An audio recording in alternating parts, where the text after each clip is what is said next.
ॐ सहना भवतु सहनौ भुनक्तु सह वीर्यङ्करभावहै तेजस्विनावधीतमस्तु मा विद्विषावहै। ॐ शान्ति शान्ति शान्तिः। शङ्करं शङ्कराचार्यं केशवं बादरायणं सूत्रभाष्यकृतौ वन्दे भगवन्तौ पुनः पुनः। ईश्वरो गुरुरात्मेति मूर्तिभेदविभागिने व्योमवद्व्याप्तदेहाय दक्षिणामूर्तये नमः। ॐ पार्थाय प्रतिबोधितां भगवता नारायणेन स्वयं व्यासेन ग्रथितां पुराणमुनिना मध्ये महाभारतम् अद्वैतामृतवर्षिणीं भगवतीम् अष्टादशाध्यायिनीम् अम्ब त्वामनुसन्दधामि भगवद्गीते भवद्वेषिणीम्। यं ब्रह्मा वरुणेन्द्ररुद्रमरुतः स्तुन्वन्ति दिव्यैस्तवैः वेदैः साङ्गपदक्रमोपनिषदे गायन्ति यं सामगाः। ध्यानावस्थिततद्गतेन मनसा पश्यन्ति यं योगिनः यस्यान्तं न विदुःसुरासुरगणा देवाय तस्मै नमः। यस्यान्तं न विदुःसुरासुरगणा देवाय तस्मै नमः।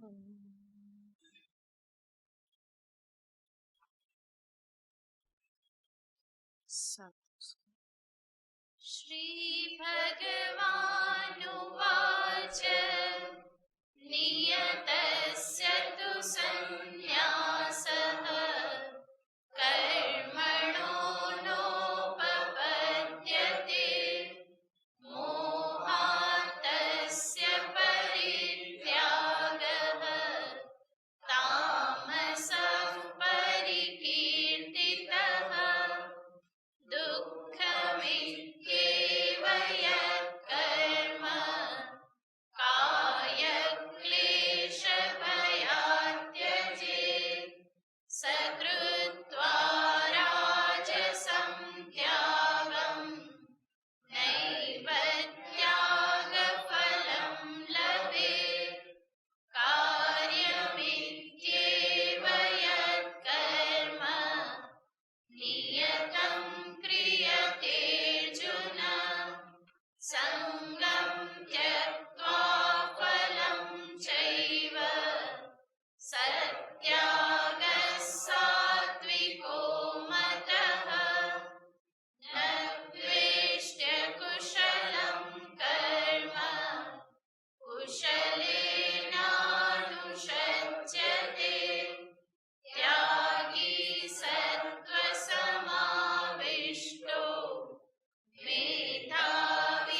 इदं कर्मणः फलं भवत्यत्यागिनां प्रेत्य न तु सन्न्यासिनां क्वचित्.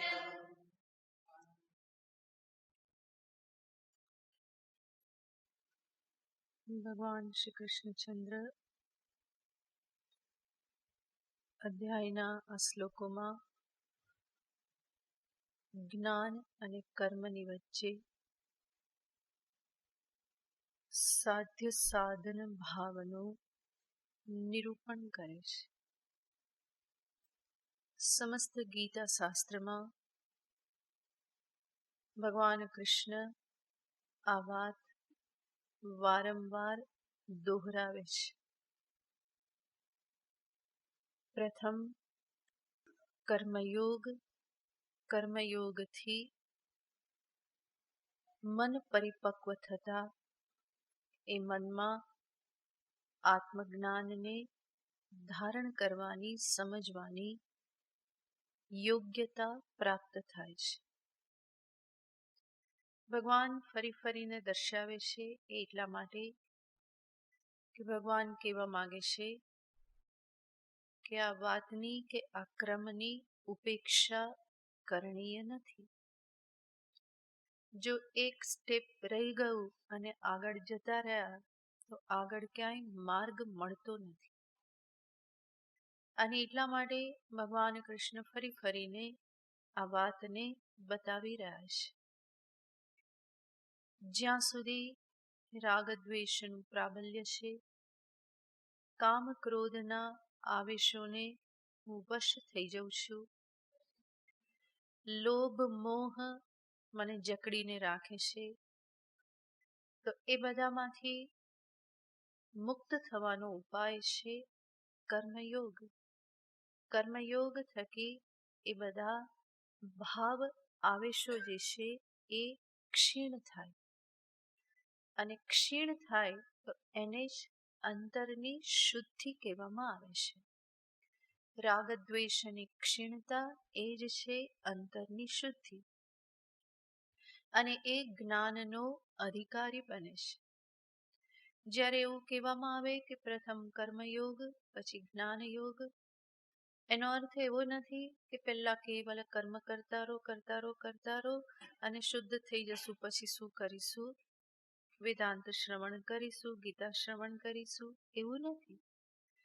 પરંતુ કર્મ કરતા કરતા કર્તવ્યનું ઈશ્વરાર્પણ ભાવથી, ઈશ્વર આજ્ઞાના પાલનરૂપ ભાવથી કર્તવ્ય કર્મનું પાલન કરવાનું જ. એ કરતા કરતા સાથે સાથે શ્રવણ કરવાનું છે. પણ જીવનમાં પ્રાધાન્ય હોય કર્મયોગનું. એ કર્મયોગ થકી હું ધીમે ધીમે તૈયાર થતો જાઉં. અને એમ કરતા કરતા જે પણ શ્રવણ થાય છે કે થયેલું છે એ બધું ધીમે ધીમે સ્પષ્ટ થતું જાય. તો કોઈ એવા વિભાગ નથી કે આટલા સમય સુધી આ કરવાનું, આટલા સમય સુધી આ કરવાનું, એવું નથી. પરંતુ પોતે જ પોતાનો નિર્ણય કરી શકે. મારી શું સ્થિતિ છે, કેવા પ્રકારના મનોભાવ છે, કેવા પ્રકારે મન રિએક્ટ કરે છે, કેટલું સમત્વને પ્રાપ્ત થયું, કેટલી અપેક્ષાઓ ઓછી થઈ, આ બધું હું પોતે જ સમજી શકું, હું પોતે જ જાણી શકું. અને એના આધારે મારા જીવનમાં સાધન પદ્ધતિ જે પણ છે એનું ધીમે ધીમે પ્રાધાન્ય, પ્રાયોરિટી એની બદલાતી જાય. ભાગવતમાં પણ ભગવાન કૃષ્ણ ઉદ્ધવને ઉપદેશ આપતા કહે છે, નિર્વિણ્ણાનામ જ્ઞાનયોગ ન્યાસીનામ. જે નિર્વિણ તીવ્ર વૈરાગ્યવાન જે છે એમના માટે જ્ઞાનયોગ સાધના એ પ્રધાન છે. યોગારૂઢસ્ય તસ્યૈવ શમઃ કારણમુચ્યતે. ભગવાન છઠ્ઠા અધ્યાયમાં આ વિભાગ સ્પષ્ટ દર્શાવે છે. અને એ જ વાત ભગવાને ઉદ્ધવને ભાગવતના એકાદશ સ્કંધમાં કહેલી છે. તો તીવ્ર વૈરાગ્ય જેને પ્રાપ્ત થયો એને શાસ્ત્ર પણ કહેશે યદહ વિરજેત તદહ પ્રવ્રજેત. જે ક્ષણે તીવ્ર સાચો વૈરાગ્ય પ્રાપ્ત થયો તો ત્યારે પ્રવ્રજિત, ત્યારે તું નીકળી શકે, સર્વ કર્મને છોડી અને સંન્યાસ ધારણ કરી શકે. તો એવા વૈરાગ્યવાનને માટે ભગવાન કહેશે નિર્વિણ્ણાનામ જ્ઞાનયોગ ન્યાસીનામ. આગળ કર્મયોગીને દર્શાવતા કહેશે, કર્મયોગના અધિકારીને, તેસુ કર્મશુ અનિર્વિણ્ણ ચિત્તાનામ, જેને હજુ એટલો વૈરાગ્ય પ્રાપ્ત થયેલો નથી, જે હજુ કર્મના સંદર્ભમાં આસક્ત છે, કર્મ ફળને માટે હજુ જે મોહિત છે, તો એવી વ્યક્તિને માટે ભગવાન કહેશે કે એના માટે તેશુ અનિર્વિણ્ણ ચિત્તાનામ, કર્મ ફળને માટે કે કર્મ માટે હજુ જેને વૈરાગ્ય પ્રાપ્ત થયેલો નથી, એવા કામિનામ કર્મયોગ, કર્મયોગસ્ય કામિનામ, એમના માટે કર્મયોગ છે. અને ત્રીજા ભક્તિયોગના અધિકારીને દર્શાવતા ત્યાં ભગવાન ઉદ્ધવને કહેશે ન નિર્વિણ્ણ નાતિસક્ત ભક્તિયોગોસ્ય સિદ્ધિદ, જે તીવ્ર વૈરાગ્યવાન પણ નથી અને જેને સંસારમાં એટલી બધી આસક્તિ પણ રહી નહીં. એનો અર્થ આ છેડાના પણ નહીં રહ્યા, પેલા છેડાના પણ નહીં રહ્યા. તો એના માટે ભગવાન કહેશે કે એને શું કરવું જોઈએ, ભક્તિ યોગ અસ્ય સિદ્ધિદ, એના માટે ભક્તિ યોગ છે. તો ભગવાન કૃષ્ણ સ્પષ્ટ રૂપે આ વિભાગ દર્શાવે છે. અહીંયા પણ ભગવાનનું કહેવાનું એ જ છે, જ્યાં સુધી હજુ પૂર્વ તૈયારી નથી થઈ તો જીવનમાં કર્મયોગને સ્થાન આપવું જોઈએ. કર્મયોગ યાને પોતાના કર્તવ્ય કર્મનું ઈશ્વરાર્પણ ભાવનાથી એનું પાલન કરીએ અને એ ઉપરાંત પણ સાથે સાથે આપણી પાસે સમય હોય, શક્તિ હોય, મન હોય, વાણી સારી હોય તો એના થકી પણ આપણે અન્ય કંઈક કર્મ કરી શકીએ, એવું કર્મ કે જેમાં મને કંઈ પાછું મેળવવાની અપેક્ષા ન હોય. તો એવા કોઈક નિષ્કામ કર્મ, નિસ્વાર્થ કર્મ, કોઈ ગરીબની સેવા, કોઈને વિદ્યા આપવી, કોઈને અન્ન આપવું, કોઈને આશ્વાસન આપવું, આના માટે હું સમય કાઢી શકું.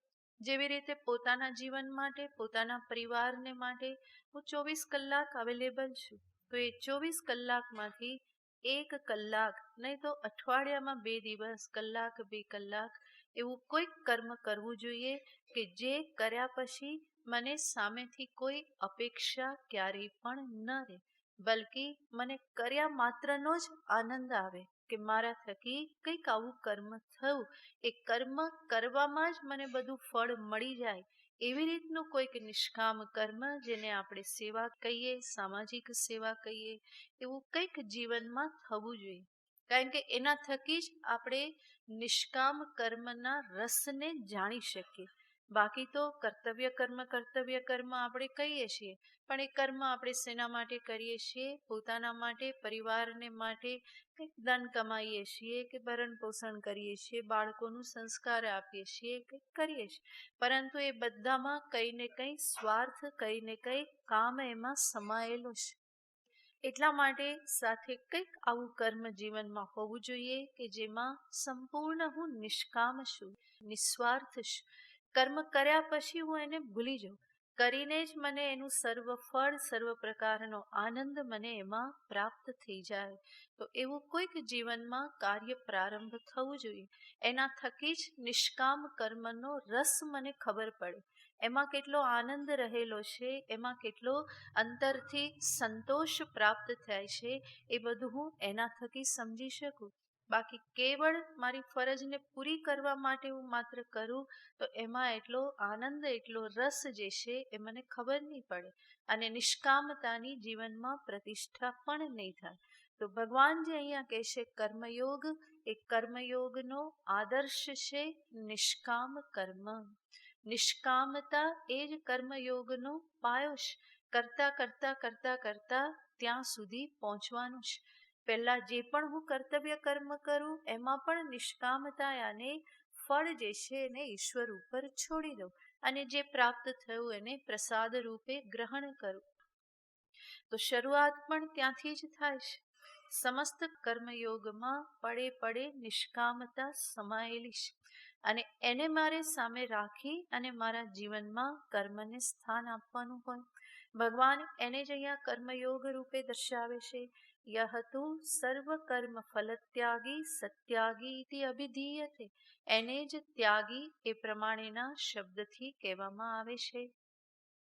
અને આવી રીતનો કર્મફલ ત્યાગી જે છે એ જ અંતે સત્વ સમાવિષ્ટ થઈ, મેધાવી થઈ, છિન્ન સંશય થઈ અને અંતે જીવન મુક્તિ અવસ્થાને એ પ્રાપ્ત કરે છે.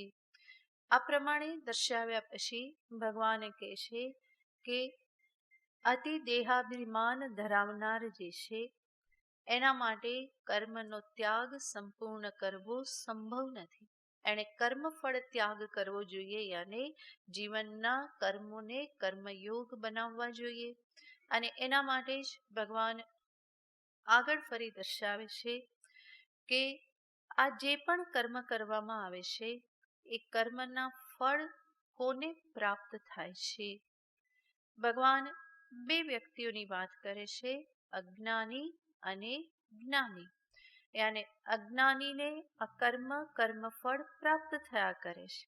જ્ઞાની કર્મફળના આ સંસાર ચક્રથી મુક્ત થઈ જાય છે.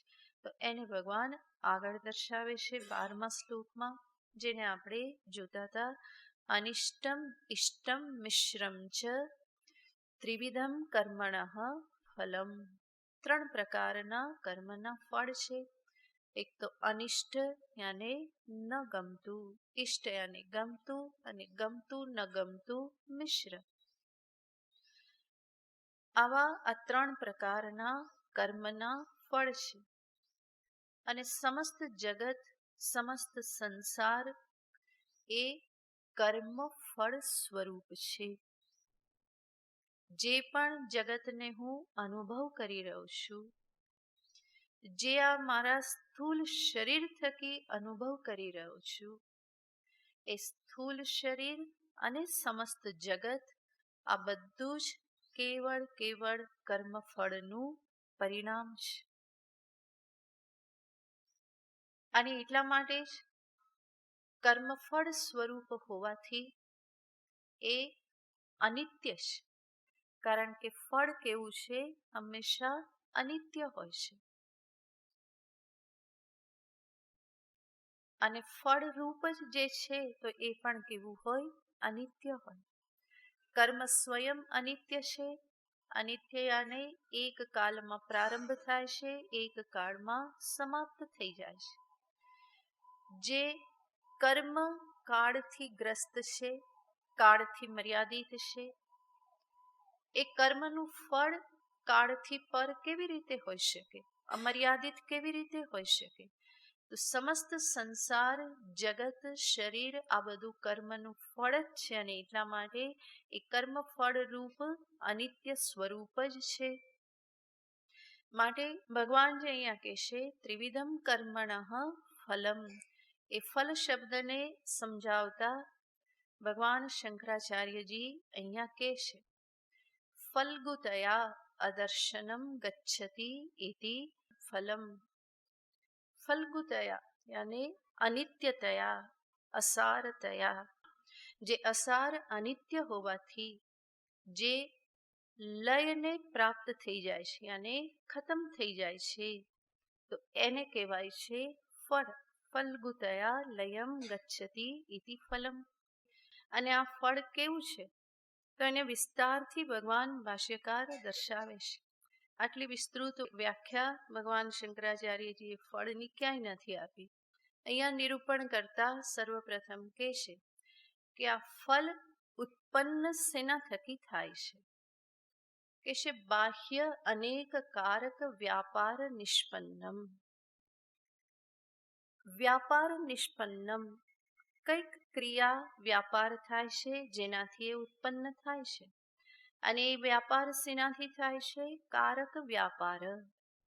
કારક શબ્દનો અર્થ થાય છે જેના થકી ફળ ઉત્પન્ન થાય એને કહેવાય છે કારક. અને કારક એટલે શું છે? તો કહેવામાં આવે કે કારક યાને એક તો કર્તા, કર્મ કરનારો. બીજું કર્મ, મારી ક્રિયાનો વિષય. ત્રીજું છે કરણ યાને સાધન.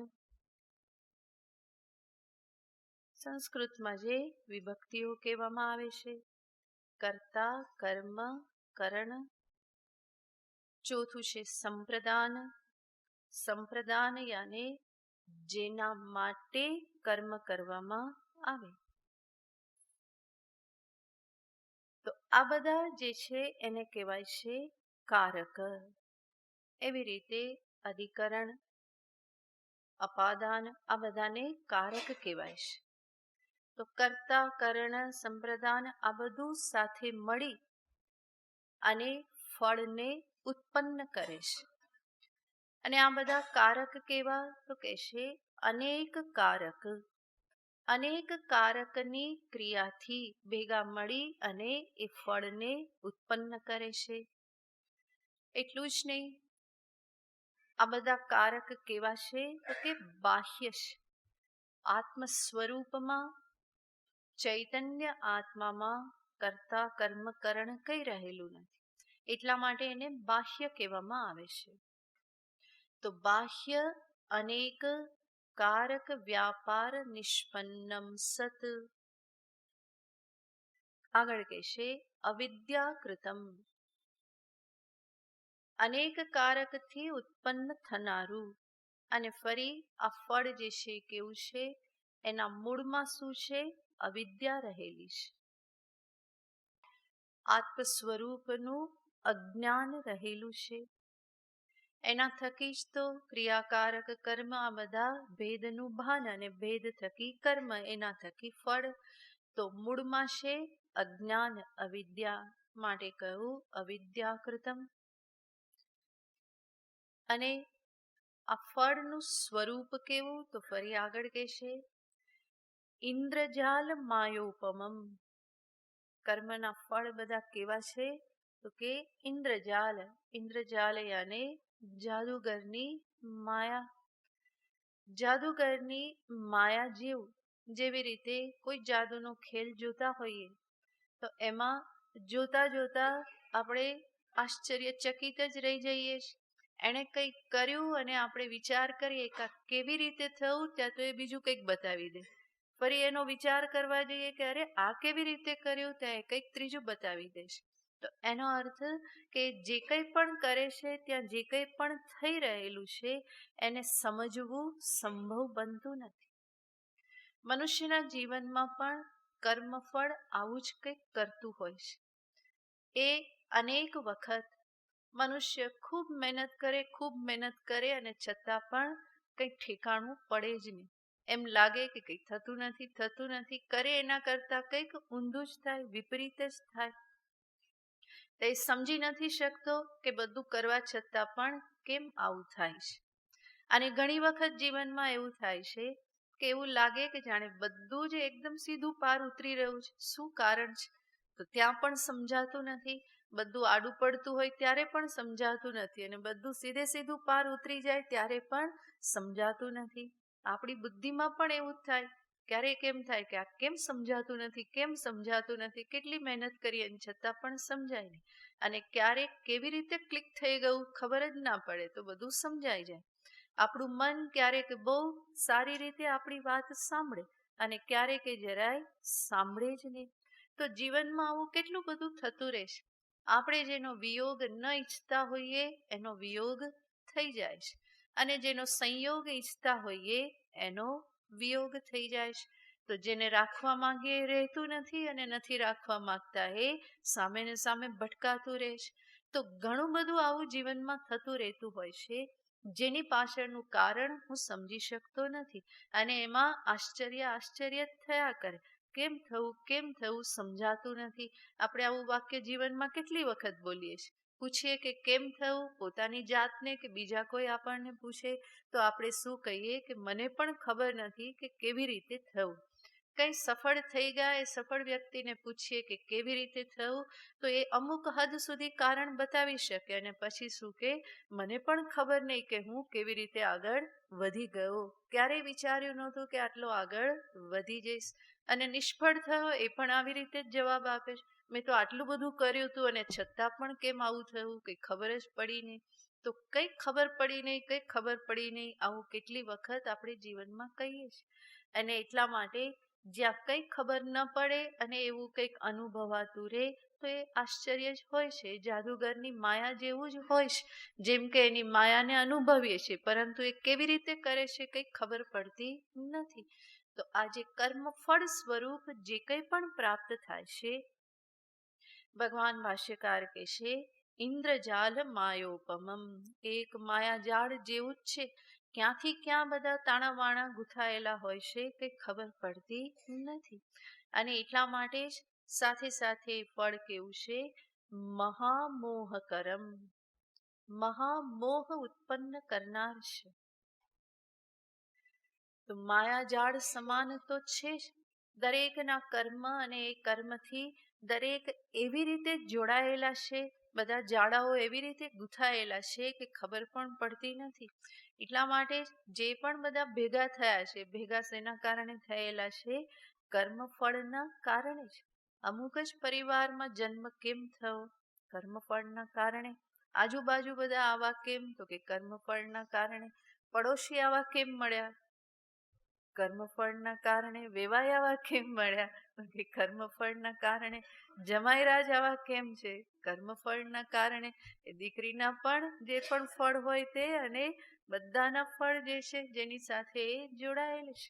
તો બધાના કર્મફળ એવી રીતે સંકળાયેલા હોય છે કે જેમાં મનુષ્યની બુદ્ધિ કામ કરતી નથી.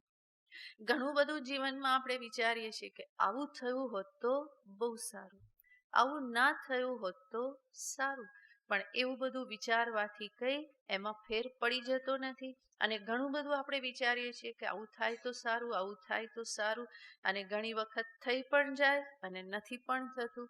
નથી વિચારતા એ થઈ જાય છે અને વિચારીએ છીએ એ નથી થતું. તો આ બધાની પાછળ કારણ શું છે, કર્મફળ કારણ છે. ઇન્દ્રજાલ માયોપમમ મહામોહકરમ. એટલું જ નહીં, આ બધાને અત્યંત મોહમાં નાખનાર છે. જે પણ ફળ સ્વરૂપ પ્રાપ્ત થયેલું છે, વિચાર કરીએ સર્વપ્રથમ આ સ્થૂલ શરીર જે છે એ જ શેનાથી પ્રાપ્ત થયેલું છે, કર્મફળથી. એ ફળ સ્વરૂપ છે અને એ શરીર જ કેટલું બધું મોહમાં નાખનારું છે. બીજી બધી વાત તો દૂર રહે, પરંતુ સ્થૂલ શરીર જ કેટલું બધું મોહમાં નાખનારું છે. એના માટે કેટલું બધું આપણે કરીએ છીએ, કેટલું બધું સ્થૂલ શરીરની સાથે જ જોડાયેલું હોય છે. નામ એનું છે, રૂપ એનું છે, પ્રતિષ્ઠા એની છે. સંબંધીઓ બધા શેના આધારે બધા ભેગા થયેલા છે, સ્થૂલ શરીરના આધારે. જે કંઈ પણ સંબંધ છે એના આધારે સંબંધ છે. અને આ બધામાં મનુષ્ય મોહિત થાય છે. સ્થૂલ શરીર એનું પરિણામ, સૂક્ષ્મ શરીર પણ એનું પરિણામ, અને પરિણામે એ જ કર્મફળના સ્વરૂપે ઇન્દ્રિયો, ઇન્દ્રિય દ્વારા વિષયોનું ગ્રહણ, એ વિષય દ્વારા ફરી સુખ દુઃખના અનુભવ, એ અનુભવના ફરી સંસ્કાર, એ કર્મથી ફરી પાછા કોઈક પાપ પુણ્યની ઉત્પત્તિ, ફરી એના થકી ફરી પ્રવૃત્તિ. વિચાર કરીએ તો આનો ક્યાંય અંત દેખાતો નથી. માટે જ ભગવાન મનુષ્ય બુદ્ધિને માટે કહે છે કે એના માટે ગહના કર્મણો ગતિ. કર્મની ગતિ અતિ ગહન છે, કોઈ એને પામી શકતું નથી. કેવલ ઈશ્વર જ સર્વ જીવના કર્મોને જાણે છે અને એ સમજે છે કે કયો જીવ ક્યાં છે, એના શું કર્મ છે, પહેલા કેટલા જન્મ થયેલા છે, હવે કેટલા બાકી રહેલા છે, એમાં એ શું શું કરવાનો છે. આ બધી કોને ખબર છે, તો કે સર્વજ્ઞ ઈશ્વર. ભૂતાનામ આગતિમ ગતિમ વેત્તિ. જે ભૂતોની આગતિ ગતિને, જે સંસાર ગમનને જે જાણે છે એને કહેવાય છે ઈશ્વર. તો સર્વજ્ઞ ઈશ્વર સિવાય આ કોઈ જાણી શકતું નથી, જીવ જાણી શકતો નથી. અને એટલા માટે જ કર્મફળ એના માટે કેવું બની રહેશે? મહામોહકરમ. અને ફરી આગળ કહેશે પ્રત્યગાત્મોપસર્પી ઇવ. આ ફળ જે છે એ કોને પ્રાપ્ત થાય છે? તો ભગવાનના નિયમ જે ઘડેલા છે એમાં બહુ જ સ્પષ્ટ છે કે કર્મનું ફળ કર્મ કરનાર જે છે એને પ્રાપ્ત થાય. જે કર્મ કરે કરતા જે છે એ જ શું બને છે? ભોગતા બને છે. અને એટલા માટે કર્મફળ હંમેશા ક્યાં જાય છે? તો કે પ્રત્યગાત્મોપસર્પી. એ હંમેશા પ્રત્યગાત્મા જીવાત્મા જે છે એની પાસે જ હંમેશા એ શરણ કરે છે, સરકીને ત્યાં જાય છે. તો આમાં ક્યારેય પણ આમ તેમ થતું નથી, કોઈ ફેરફાર થતો નથી, ક્યારેય કોઈ ભૂલ થતી નથી. જે કરતા એની પાસે જ કર્મફળ જે છે એ પહોંચે છે, ક્યારેય બીજા કોઈ પાસે પહોંચી જતું નથી. આપણું મોકલેલું પાર્સલ કે કોરિયર સર્વિસ ભૂલ કરે ખરી, પરંતુ ઈશ્વરની જે કોરિયર સર્વિસ કે જે છે એમાં ક્યારેય ભૂલ થતી નથી. આપણે ગમે એટલા સરનામા બદલાવી નાખીએ છતાં પણ કર્મફળ ક્યાં પહોંચવાનું? એ ભોગતાની પાસે જ પહોંચવાનું, કર્તાની પાસે જ એ પહોંચવાનું જ. કોરિયર સર્વિસમાં તો સરનામું બદલાઈ જાય તો બધી ગરબડ થઈ જાય, પરંતુ ઈશ્વરે જે વ્યવસ્થા ગોઠવેલી છે એમાં ફળ જે છે એના કર્તાની પાસે પહોંચીને જ રહે છે. અને ક્યારે પહોંચે છે? સરનામું બદલાઈ ગયું એટલા માટે થોડું લેટ થઈ ગયું, મોડું થઈ ગયું, થાય એવું? ના થાય ને. એ તો સમયે સમયે જ પહોંચી જ જાય છે. જેહના ભાગ્યમાં જે સમયે જે લખ્યું તેહને તે સમયે તે જ પહોંચે. એમાં કંઈ આગળ પાછળ થતું નથી, સમય આમ તેમ થતો નથી, કે એની ક્વોન્ટિટી પણ આમ તેમ થતી નથી, ક્વોલિટીમાં પણ કોઈ ફેર પડતો નથી ક્યારેય પણ. એ બધું એક સમાન જ રહેશે. તો જે કર્મનો કરતા એની પાસે જ કર્મનું ફળ જે છે એ જઈને પહોંચે છે. પ્રત્યગાત્મોપસર્પી. અને આગળ ભાષ્યકાર શબ્દ લગાડે છે પ્રત્યગાત્મોપસર્પી ઇવ. કારણ કે ઇવયાને જાણે કે પ્રત્યગાત્મા જે પારમાર્થિક સ્વરૂપ ચૈતન્ય આત્મ સ્વરૂપ એ તો કરતા નથી, માટે એમાં ભોક્તૃત્વ પણ નહીં આવે. તો વસ્તુતઃ ચેતનાત્મા અકર્તા અભોક્તા છે, પરંતુ ઉપાધિ સાથેના તાદાત્મ્યના કારણે જે પ્રત્યેગાત્માને બદલે હવે શું બની ગયો છે? જીવાત્મા બની ગયો. અને એટલા માટે એની પાસે કર્મફળ પહોંચે છે. તો વસ્તુતઃ આત્મા કર્મફળનો ભોગી નથી, પરંતુ પ્રત્યેગાત્મા કે જે ઉપાધિ સાથે તાદાત્મ્યપન્ન થયો, હું દેહ છું, હું મન છું, હું કરતા છું, હું ભોગતા છું, આવું જે સમજે છે એની પાસે કર્મફળ પહોંચી જાય છે. અને ઈશ્વરે બનાવેલી વ્યવસ્થામાં કર્તાની પાસે કર્મફળને પહોંચવાને માટે આ સ્થૂલ શરીર બદલાઈ જાય તો પણ કોઈ તકલીફ પડતી નથી. ભગવાનની વ્યવસ્થા એવી છે કે એ સૂક્ષ્મ શરીર જ્યાં સુધી જીવનું રહેશે ત્યાં સુધી એના કર્મથી બંધાયેલો રહેશે. તો સ્થૂળ શરીર મૃત્યુ થઈ જાય તો એના કર્મ સમાપ્ત થતા નથી, ફરી એ બીજો દેહ ધારણ કરે છે, ફરી એમાં એ કર્મ ભોગવે છે. તો સૂક્ષ્મ શરીર જે છે એની સાથે ફળ હંમેશા જોડાયેલા રહેશે. માટે જ કહેવામાં આવે કે ધર્માનુગો ગચ્છતિ જીવ એકઃ. જીવ જ્યારે ગમન કરે મૃત્યુ સમયે સ્થૂળ શરીરને છોડીને, તો એની સાથે સાથે એના ધર્મ જે છે એ સાથે જાય છે. એમાં કંઈ ફેર પડતો નથી. એટલા માટે આ ખોડિયું બદલાઈ ગયું તો ફરી કર્મફળમાં કંઈક ગરબડ થઈ જશે એવું પણ નથી. ભગવાનની વ્યવસ્થા એવી છે કે એ નિત્ય નિરંતર ચાલ્યા જ કરે છે. શરીર બદલાવાથી બદલાતું નથી. એટલા માટે ભગવાનને કોઈ અંગૂઠાની છાપ લેવાની કે આંગળીઓની છાપ લેવાની, ફોટા પાડવાની કંઈ જરૂર નથી. કારણ કે ઈશ્વર જાણે છે કે આ તો બધા બદલાય જ જવાના છે. ફોટા પાડવાથી કામ નહીં ચાલે, એ તો અમુક વર્ષ માટે જ. તો એમની વ્યવસ્થા એક અલગ વ્યવસ્થા છે, કર્મ ફળની વ્યવસ્થા. તો એ શરીર બદલાય કે ગમે તે બદલાય, સ્થાન બદલાય, કાલ બદલાય, પરંતુ કર્તાની પાસે જ કર્મનું ફળ જે છે એ પહોંચે છે. અને આ કર્મ ફળનો ભોગથી નાશ થાય છે. માટે એ ફળ કેવું છે તો કે ફલ્ગુતયા લયમ અદર્શનમ ગચ્છતિ. ફળ ભોગ થઈ જતા એ ફળનો નાશ થાય છે. અને એટલે જ આપણે જોઈએ છીએ કોઈના જીવનમાં હંમેશા દુઃખ રહેતું નથી, હંમેશા સુખ રહેતું નથી. કર્મફળ સુખ દુઃખ રૂપે જ પ્રાપ્ત થાય છે. અને સુખ દુઃખ ચક્ર નેમી ક્રમેણ, જેવી રીતે રથનું ચક્ર ફરતું રહેતું હોય, ઉપરનો ભાગ નીચે જાય, નીચેનો ભાગ ઉપર આવે, આ નિરંતર ચાલ્યા કરે છે. એવી જ રીતે મનુષ્યના જીવનમાં સુખ અને દુઃખની ઘટમાળ જે છે એ નિરંતર ચાલે છે. તો કર્મફળ જે છે એ ભોગથી નષ્ટ થતું રહે છે. અને એટલે જ એ ફળને અહીંયા કહેવામાં આવ્યું કે એ અનિત્ય છે, ફલ્ગુતયા.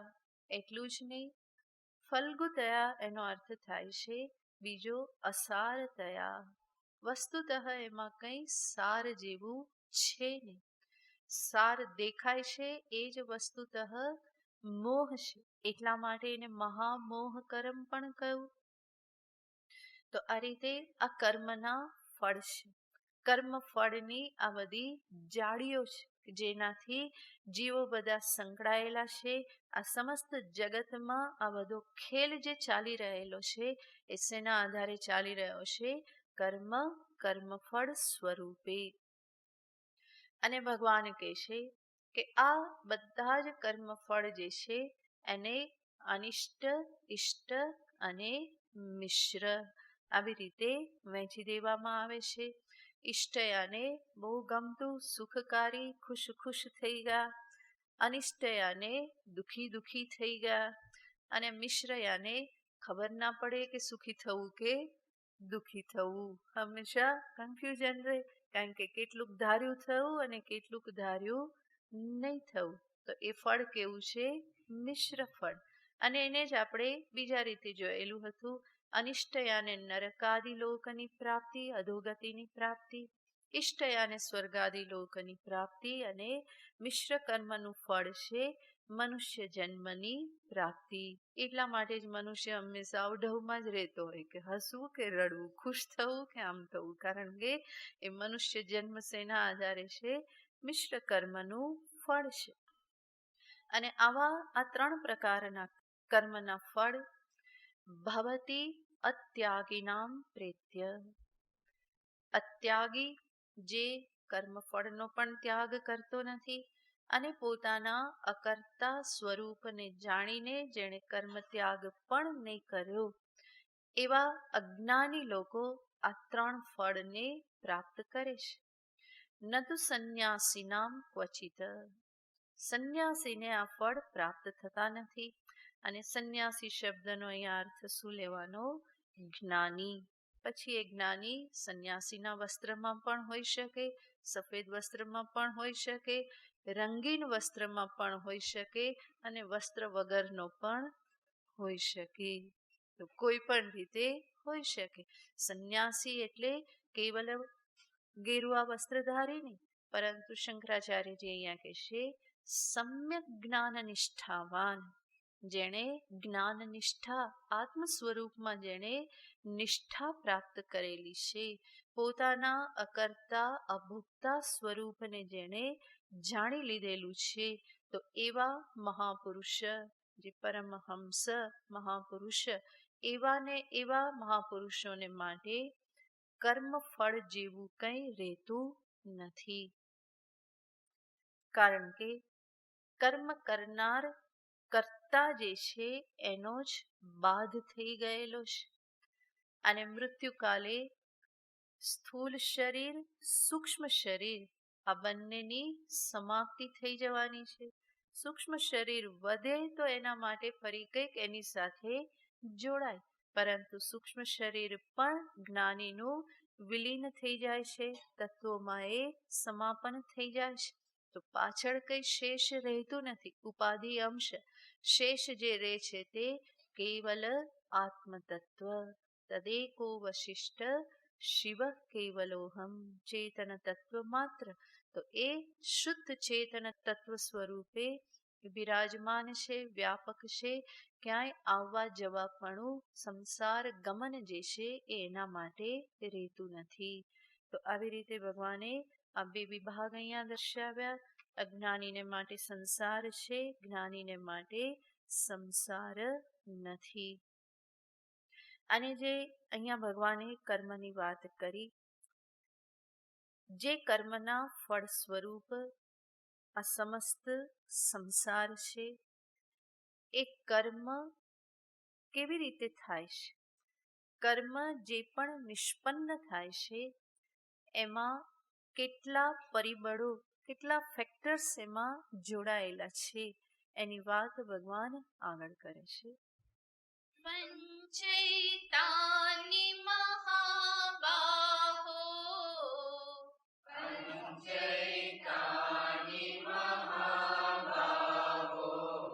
કારણાનિ નિબોધ મે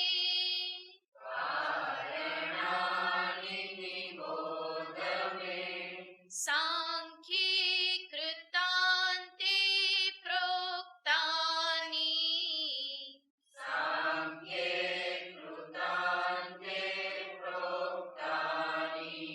સિદ્ધયે સર્વકર્મણાં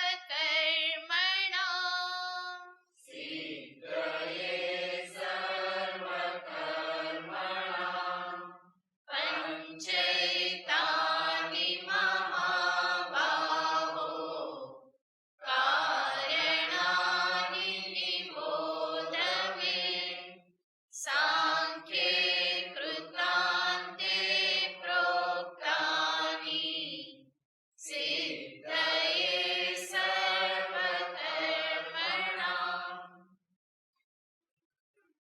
હે મહાબાહો, અર્જુનને સંબોધન છે. હે મહાબાહો, એતાની પંચ કારણાની મે નિબોધ સિદ્ધયે સર્વકર્મણા. સર્વ કર્મની સિદ્ધિને માટે, અને કર્મ જે થાય છે, સંપન્ન થાય છે, એ કર્મ કેવી રીતે થાય છે? કયા 5 કારણ એમાં રહેલા છે? અર્જુન, મેં નિબોધ, તું મારી પાસેથી એને જાણી લે. અને આ કારણો ભગવાન કહે છે કે હું મારી બુદ્ધિથી નથી કહેતો, પરંતુ ક્યાં કહેવામાં આવેલા છે? સાંખ્યે કૃતાંતે પ્રોક્તાની. એ કહેવામાં આવેલા છે સાંખ્યે, સાંખ્ય શાસ્ત્રમાં. સાંખ્ય શાસ્ત્રનો અર્થ છે અહીંયા વેદાંત શાસ્ત્ર. એની વ્યાખ્યા છે સાંખ્ય શાસ્ત્ર. સાંખ્ય કોને કહેવાય? સમ્યક આખ્યાયતે જ્ઞાતવ્યાઃ પદાર્થાઃ યસ્મિન. જાણવા યોગ્ય પદાર્થોની જ્યાં બહુ સારી રીતે વ્યાખ્યા, વર્ણન કરવામાં આવેલ છે, એને કહેવાય સાંખ્ય. સમ્યખ્યાયતે, આખ્યાયતે.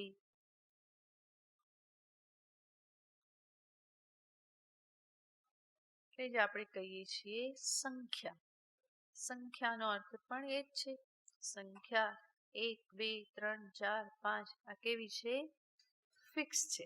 એમાં કંઈ આમ તેમ કરી શકાતું નથી. સ્પષ્ટ રીતે દર્શાવી દેવામાં આવેલી છે.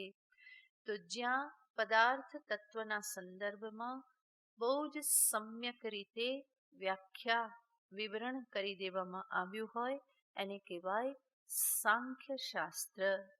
અને એવું શાસ્ત્ર છે વેદાંત શાસ્ત્ર.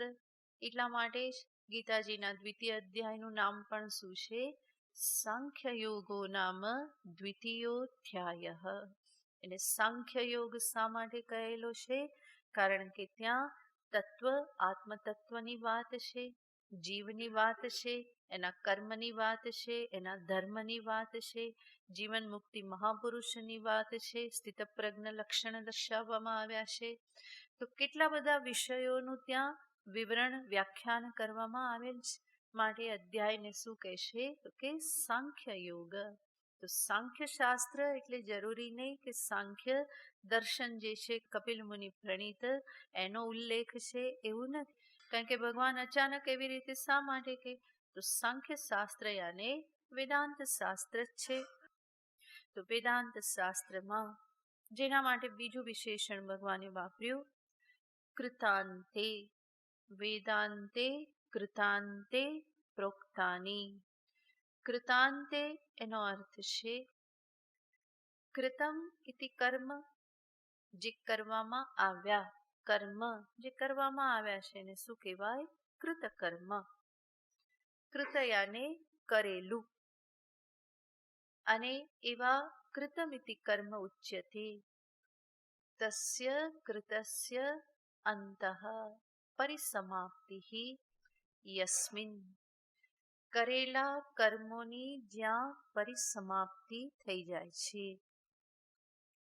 એનો અર્થ જેમાં દર્શાવેલા પદાર્થોને રહસ્યોને સમજી લેવાથી મનુષ્ય કૃતકૃત્ય થઈ જાય છે. કૃતકૃત્ય, કૃત્ય યાને કરવા યોગ્ય, કરણીય. કરણીય કૃત્ય કૃતમ. કરણીય જે કંઈ પણ છે બધું જેના વડે થઈ ગયું, અને હવે કંઈ કરવાનું બાકી રહ્યું નહીં. તો વેદાંત સિદ્ધાંતને સમજી લેવાથી, તત્વ સ્વરૂપને સમજી લેવાથી કંઈ જ કર્તવ્ય કંઈ કરવાનું બાકી રહી જતું નથી. કૃતકૃત્યતા પ્રાપ્ત થાય છે. તો જે પણ કૃત જે છે, કરેલું જે છે, બધાનો અંત આવી જાય છે. કરેલા કર્મનો અંત આવી જાય છે એવું પણ કહેવાય. કારણ કે કૃત યાને કરેલું. કરેલા કર્મનો અંત આવી જાય છે, વાત પણ સાચી છે. કારણ કે જ્ઞાનનું ફળ જ છે સર્વ કર્મ, કર્મફળ સ્વરૂપ સંસારથી મુક્તિ. ક્ષીયંતે ચાસ્ય કર્માણી તસ્મિન દૃષ્ટે પરાવરે. ભિદ્યતે હૃદય ગ્રંથિ છિદ્યંતે સર્વ સંશયાઃ. ક્ષીયંતે ચાસ્ય કર્માણી તસ્મિન દૃષ્ટે પરાવરે. મુંડકોપનિષદમાં જ્ઞાનનું ફળ દર્શાવતા કહ્યું કે એના સર્વ કર્મ જે છે એનો ક્ષય થઈ જાય છે. હમણાં આપણે જોયું કે કર્મફળ સ્વરૂપ જ આ સમસ્ત સંસાર છે. એ સંસાર નિવૃત્તિ જે જ્ઞાન થકી થાય છે, એ જ્ઞાનનું પ્રતિપાદન જે શાસ્ત્રમાં છે, એ શાસ્ત્રને કહેવાય કૃતાંત. તસ્મિન કૃતાંતે. આવા વેદાંત શાસ્ત્રમાં જે સિદ્ધએ સર્વકર્મણામ, સર્વકર્મની નિષ્પત્તિને માટે જે 5 કારણ કહેવામાં આવેલા છે, એને હે અર્જુન તું મારી પાસેથી જાણી લે, સાંભળી લે. એ કયા 5 કારણ છે એને ભગવાન આગળના શ્લોકમાં કહે છે. અધિષ્ઠાનમ તથા કર્તા.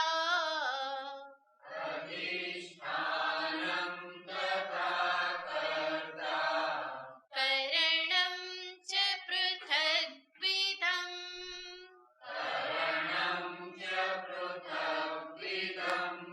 વિવિધાશ્ચ પૃથક્ ચેષ્ટા.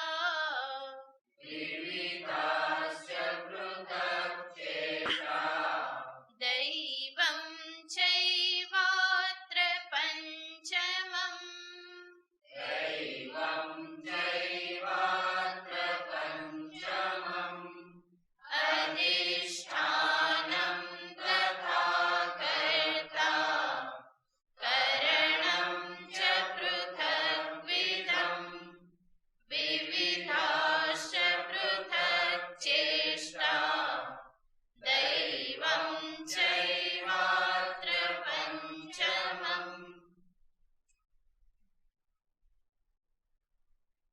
પાંચ કારણ કર્મમાં સંકળાયેલા છે.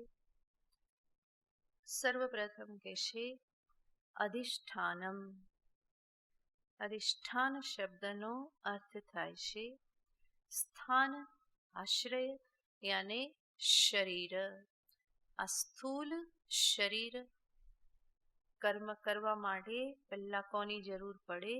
શરીરની જરૂર પડે. અને શરીરને આપણે જોયેલું છે, કહેવામાં આવે છે ભોગાયતનમ. આયતનમ એ સ્થાન છે. તો એને જ ભગવાન અહીંયા અધિષ્ઠાન શબ્દથી દર્શાવે છે. તો કર્મ કરવાને માટે પહેલા જરૂર પડે શરીરની. તથા કર્તા. કેવલ સ્થૂલ શરીર તો કર્મ કરવાનું નથી. કર્મ કરવાને માટે કોની જરૂર પડે? તો કે અંદર કર્તા, કર્તૃત્વ ભાવ ધારણ કરનાર હોવો જોઈએ. અને એ કોણ? જીવ.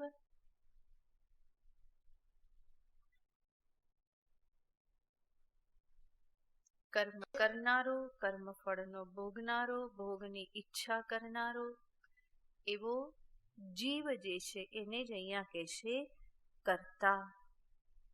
જે દેહાદિ ઉપાધિની સાથે તાદાત્મ્યપન્ન થઈ અને કર્મ કરે છે. તો બીજું ફેક્ટર છે કર્તા. ત્રીજું કરણમ.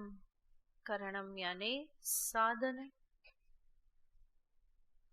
હમણાં જ આપણે આગળ જોયું હતું કર્મ નિષ્પત્તિ માટે બાહ્યાનેક કારક સંપન્નમ. તો આ કારક ની અંતર્ભૂત છે કર્તા કરણ. કરણ યાને વિવિધ પ્રકારના સાધન. કરણમ ચ પૃથક વિધમ. કોઈ એક સાધન નહીં, પરંતુ ઘણા બધા સાધન છે. અને એ સાધનમાં શું આવે? તો કે બે પ્રકારે કહેવાય છે બાહ્યકરણ અને અંતઃકરણ. ઇન્દ્રિયો જે છે, ઇન્દ્રિયને કહેવાય છે બાહ્યકરણ, જે કરણ બહાર છે. અને મન બુદ્ધિ જે છે એને કહેવાય છે અંતઃકરણ. તો પૃથગ્વિધમ કરણમ એનો અર્થ છે 5 જ્ઞાનેન્દ્રિય, 5 કર્મેન્દ્રિય, મન અને બુદ્ધિ. આ 12ને કહેવામાં આવે છે પૃથગ્વિધ, ભિન્ન ભિન્ન સાધન, જેના થકી જીવ કર્મ કરે છે. હાથ, પગ, વાણી, પાયુપસ્થ આ 5 કર્મેન્દ્રિય અને શ્રોત્ર, ત્વક, ચક્ષુ, ઘ્રાણ, સ્પર્શ આ બધા જે છે રસના, આ છે જ્ઞાનેન્દ્રિય. એ ઇન્દ્રિય અને મનની સહાયથી જીવ કર્મ કરે છે. તો એ કરણ છે. શરીર પણ હોય, જીવ પણ હોય, ઇન્દ્રિયો મન બુદ્ધિ પણ હોય, પણ સાથે સાથે શું હોવું જોઈએ? ચેષ્ટા પણ થવી જોઈએ. એ તો બધું હોય અને પડ્યો રે એમનેમ તો એ કોઈ કર્મ કહેવાય નહીં. અને એટલા માટે કહેશે ચોથું કારણ છે વિવિધાશ્ચ પૃથક ચેષ્ટા.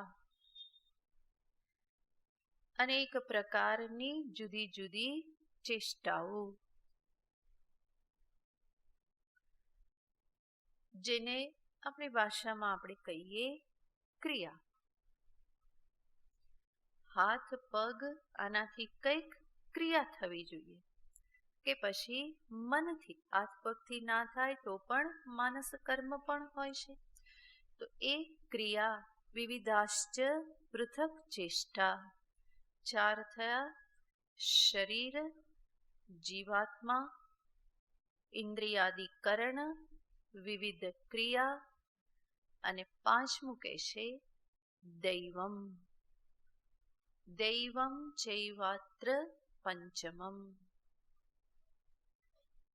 આ બધું જ હોય છતાં પણ કર્મ ક્યારે થઈ શકે? જ્યારે દૈવ હોય, પાંચમું ફેક્ટર કે જે સંપૂર્ણપણે જીવના નિયંત્રણની બહાર છે. એ દૈવમનો અર્થ એને જ તમે કર્મફળના નિયમ કહો, એને તમે ઈશ્વર ઈચ્છા કહો, એને લક નસીબ કહો, કે એને જ અધિષ્ઠાન દેવતાઓનો પ્રસાદ કે અનુગ્રહ કહો. તો આ બધાને દૈવમ તરીકે કહેવામાં આવે છે, એને પ્રારબ્ધ પણ કહેવામાં આવે છે. તો આ પાંચમું ફેક્ટર કે જે સંપૂર્ણપણે જીવના નિયંત્રણની બહાર છે. એ શરીરને તૈયાર કરે, ઇન્દ્રિયોને જાળવી શકે, બધી ક્રિયા માટે પણ સમર્થ બને, કરણો બધા યોગ્ય હોઈ શકે અને અંતરમાં કર્તૃત્વ ભાવ પણ ધારણ કરે. પરંતુ પાંચમું જે છે એમાં એ કંઈ કરી શકતો નથી. તો દૈવ એટલા માટે જ બધા અંતે શું કે, નિષ્ફળ જાય તો શું કે, નસીબ મારું કે. એ નસીબ જે કોઈ શું છે, દૈવમ. અને એ સરખું ચાલે તો કર્મ પણ યોગ્ય થાય અને ફળ પણ યથાર્થ જે રીતે ઈચ્છું એ પ્રમાણે મળે. અને એ જો પૂરતા પ્રમાણમાં સાથે ન હોય તો જે પ્રમાણે ઈચ્છ્યું એ પ્રમાણે ફળ પ્રાપ્ત થતું નથી. ક્યારેક એનાથી વિપરીત પણ પ્રાપ્ત થઈ જાય છે. તો દૈવમ એ પાંચમું ફેક્ટર છે. તો કોઈ પણ કર્મ જે થાય છે એ કર્મ આ પાંચ પરિબળોના આધારે થાય છે. માટે ભગવાન કહે છે કે આ પાંચ પરિબળ એતાની પંચૈતાની કારણાની, જે પૂર્વ શ્લોકમાં કહ્યું કે આ પાંચ કારણ છે, એને તું મારી પાસેથી સાંભળી લે. અને આ જે પાંચ કારણ એ જ કર્મ માટે હેતુભૂત છે. એવી રીતે ભગવાન ફરી આગળના શ્લોકમાં કહે છે, શરીર વાંગ મનો વીર્યત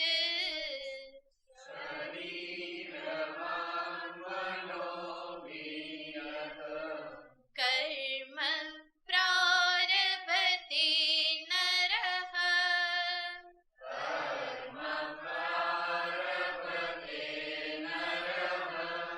ન્યાયં વા વિપરીતં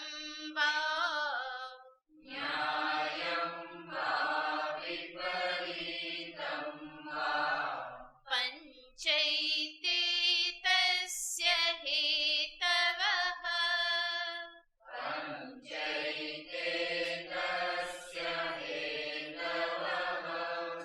શરીર વાંગ મનો વીર્યત કર્મ પ્રારભતે નરઃ ન્યાયં વા વિપરીતં વા પંચૈતે તસ્ય હેતવઃ.